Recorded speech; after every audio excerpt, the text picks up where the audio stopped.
I think the highlights were the way that many of these individuals got along with each other, and the patriotism that they expressed towards the motherland was very, very impressive.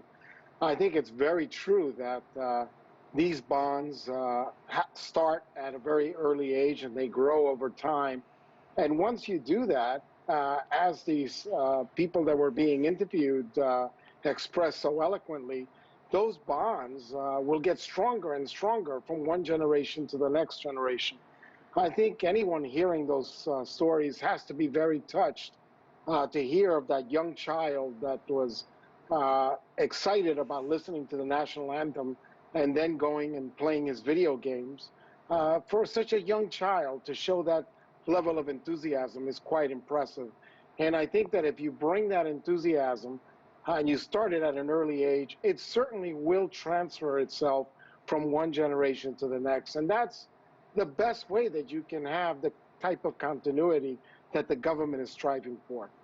How big of a deal are the two sessions to the Chinese in terms of the general public, and how does the media cover it? Is it something that's debated on the airwaves, or is it something that people stop and listen to in their lounge rooms? What does it mean to the Chinese people?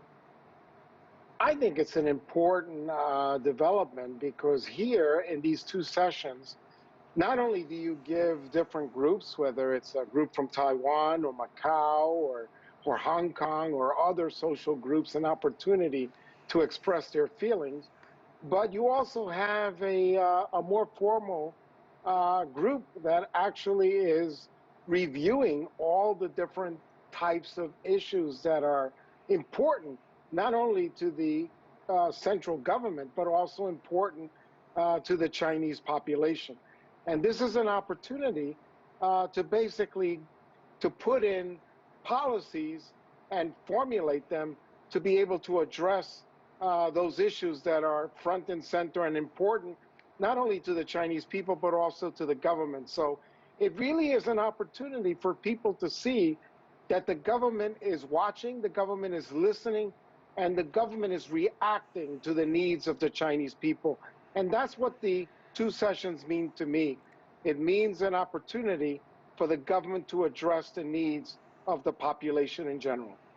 Now, the people that we saw speaking there, representatives of Hong Kong, Macau and Taiwan, would you say that these are people that could be perhaps the future political leaders of their regions?